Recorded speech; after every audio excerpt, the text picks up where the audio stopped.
All right, welcome back to the channel. Jaron Boots Ennis gives his prediction for the Canelo Alvarez Terence Crawford fight, and his insights, I think, are enlightening from the guy that just came from sparring Canelo Alvarez to prepare him for Terence Crawford. Let's talk about that in this video.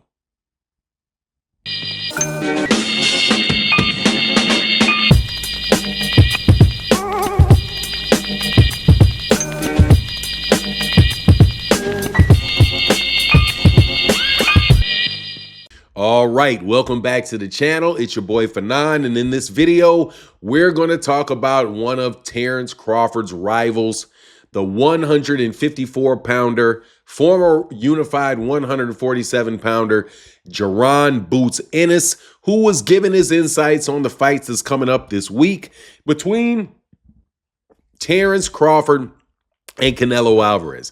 And this particular prediction is interesting to me for a couple reasons. Number one, Terence Crawford and Jaron Ennis are rivals, and they're rivals that should have fought. Let me repeat, they are rivals that should have fought. Terence Crawford should have fought Jaron Ennis when Jaron Ennis was at 147.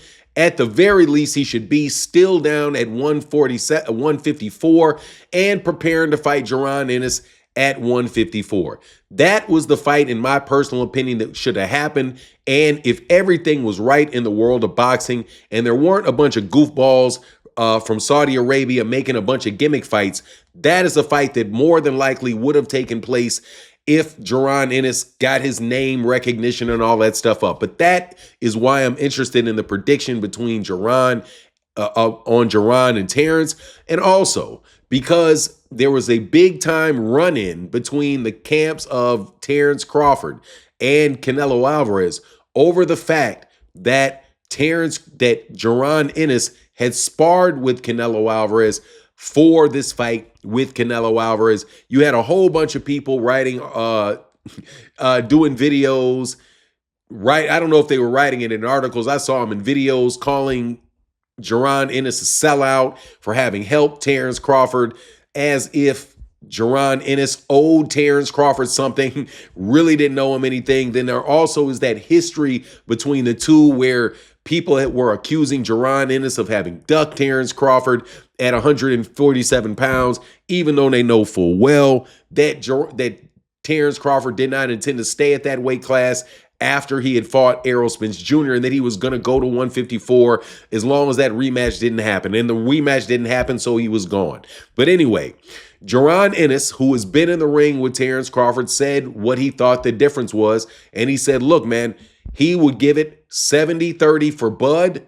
70-30 for Canelo Alvarez, maybe 60-40, because the fact that Canelo Alvarez has been at the weight a lot longer and that he is adjusted for the body shots or the power for people at 168 pounds, and that he doesn't know whether or not whether or not Terence Crawford is going to be prepared for that at that weight class. So he was like, no, man, give me Canelo in this 60-40, 70-30. Now, as far as Jaron Ennis is concerned, how does Jaron Ennis usually fare when he picks people in fights?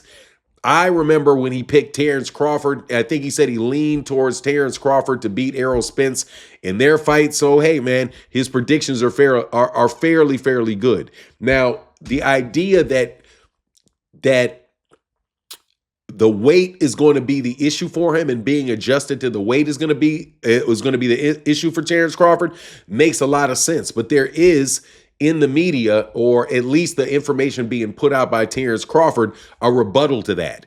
And the rebuttal to that is that, look, we belong at 168 pounds. We've always been a lot bigger than the weight that we fought in, and 168 pounds is where we should have been a long time ago, right? This is coming from a camp where they began their career at 140, went back down to 135, then moved back up to 140, back up to 147, then up to 147, up to 54, and now jumping to 168.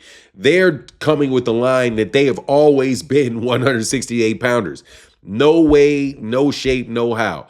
Now, if you looked at how Terence Crawford's body is looking going into this fight at 168 pounds, he looks very, very big. He looks very, very strong. He's getting close to the fight, to the weigh-in. So I think he built up to cut down.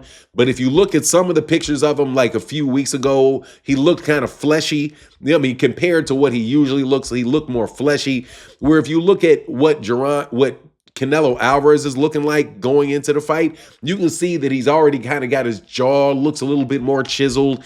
He looks more lean than Terence Crawford does. Even though he's bigger, he still looks like it's kind of hard to explain, but you have a bigger guy that's lean and a shorter guy that's kind of chubby. The bigger guy is still bigger than the smaller guy, but proportionally, you can see that the bigger guy is kind of lean. That's what it looks like for Canelo Alvarez. Like Canelo Alvarez's body may have adjusted to be fighting in 175, but now he's fighting but he likes the weight class at 168 better because obviously he lost that fight to Dimitri Bivol. Dimitri Bivol was just very, very long and tall, 6'1", right? Probably could walk around over 200 pounds and just kept, jabs and straight rights in his face all night. Still didn't really have the ability to do anything to hurt Canelo Alvarez in that fight, though. And you saw Canelo Alvarez at 175 pounds with Sergey Kovalev. Sergey Kovalev, likewise. He did wobble him one time, but still really did not have, it wasn't so much power that Canelo Alvarez couldn't handle it. The chance that, in my opinion, that Terence Crawford has is if he can tire out Canelo Alvarez and Canelo Alvarez can be open to landing some big shots and he can keep Canelo Alvarez at bay and ultimately win the fight on the scorecards.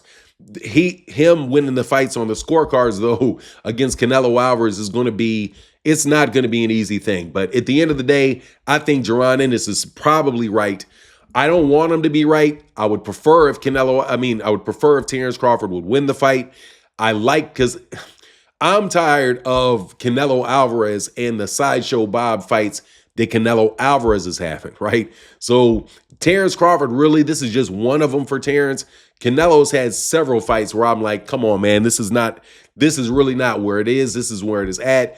And maybe if Terence Crawford can win, we can get another exciting fight out of Terence Crawford. My hopes for getting something that's, really substantive and a solid fight out of Canelo Alvarez at this point of his career, I just don't buy it. I think if Canelo Alvarez wins the fight, Canelo Alvarez is probably going to one off and fight Shiraz or somebody like that.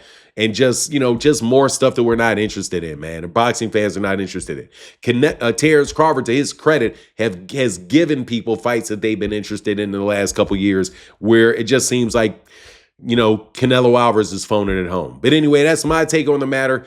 Please let me know what you think in the comment section. And with that, I'm out. Deuces.